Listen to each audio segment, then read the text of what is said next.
All right, let's talk about one of the most maddening parts of golf, lag putting. Today, we are going to break down the single biggest mistake that almost all of us make on those really long putts. And more importantly, I'm going to give you a super simple pro level fix that can pretty much wipe those dreaded three putts off your scorecard for good. All right, let's dive in. So let me just ask you straight up, what do you think is the number one mistake amateur golfers are making on long putts? You know the feeling. You're standing over a 40-footer, you feel that pressure, that bit of uncertainty. Well, chances are you've fallen for a piece of advice that sounds right, but is actually seriously sabotaging your game. You've heard this a million times, right? Maybe you even mutter it to yourself. Never up, never in. Just get it to the hole. I mean, it sounds like positive thinking, but believe it or not, this is the root cause of so many scorecard disasters. It's a total myth. And today, we are going to bust it wide open.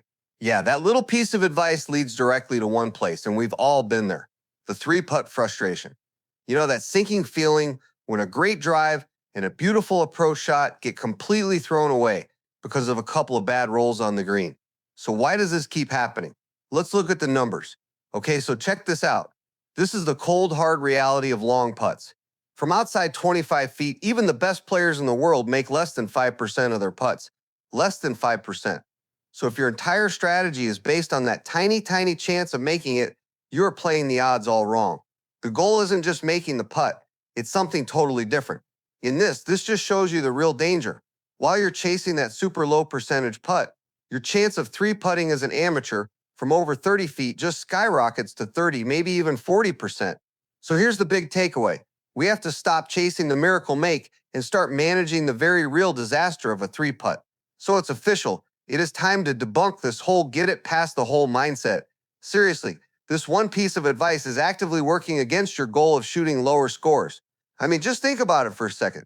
When your only thought is get it to the hole, what do? You give it a little extra juice, right? You smash it. And when you inevitably miss because the odds say you will, the ball doesn't just stop nicely by the cup. No way. It rolls 7, maybe 8 feet past, leaving you with an absolute nightmare of a comeback putt. You've just turned one problem into two. So let's put these two mindsets side by side. On one hand, you have the myth, the smash it past approach. That just leads to stress. And you guessed it, more three putts. But on the other side, you have reality, the pro mindset, which is all about thinking proximity. See, it's not about holing out. It's about getting the ball close enough for a stress-free, simple tap in. This mental shift, this is the whole game. Okay, so if we're throwing out that bad advice, what do we replace it with? Well, here it is. This is a simple, super effective, and really easy to remember strategy. We're going to call it the pros 10% rule. This is your new mantra on the green. This right here sums it all up perfectly. Your goal is pure proximity. Think of it like a chip shot, right? You're not trying to hole it every single time, you're just trying to get it close. Whether the ball finishes a little long, or short, or left, or right, it's totally irrelevant. All that matters is that your second putt is an easy one. And here's the rule itself. You're going to love how simple this is. A successful lag putt is any putt that finishes inside a circle around the hole that is 10% of the total putt's distance. That's it. This gives you a clear, measurable goal on every single long putt you face. Let's put this into practice. Picture this. You're standing over a 40-foot putt. The old you might be thinking, just get it there, and you start to get tense. But the new you, the you that knows the 10% rule, you're calm. So what's 10% of 40 feet? It's 4 feet. Your new target is not that tiny 4.25-inch hole. It's an 8-foot wide circle around the hole. Any putt that stops inside that 4-foot radius, long, short, doesn't matter, is a huge success. That's a job well done. Okay, so we've got the strategy, the 10% rule, but how do we actually execute it? Well, the technique might not be what you think. It's not just about speed control. It's about how you use the brake. It's really just a two-step process. First, you have to completely recalibrate your speed. Your goal is no longer to die the ball into the cup.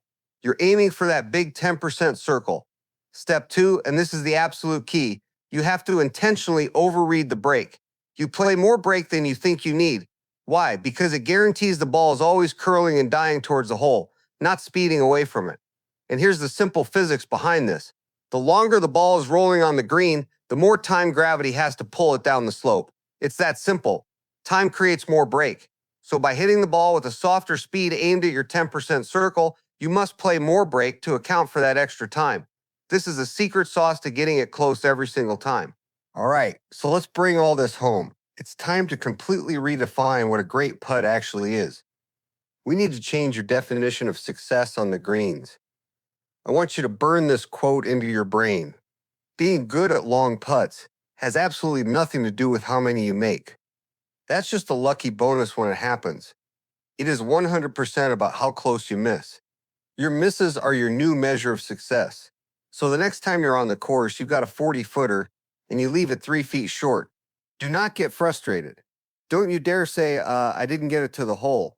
You should be thrilled. That is a perfectly executed putt according to the 10% rule. You did your job, you eliminated the 3-putt, and now you can just walk up and tap it in. That is a strategic win. So I'm going to leave you with this question to take with you to the course. As you stand over that short little second putt, I want you to ask yourself, was my first putt a failure because it didn't drop? Or was it a perfect lag putt because it gave me this easy tap in? Change your definition of success, and I promise you, you will change your scores.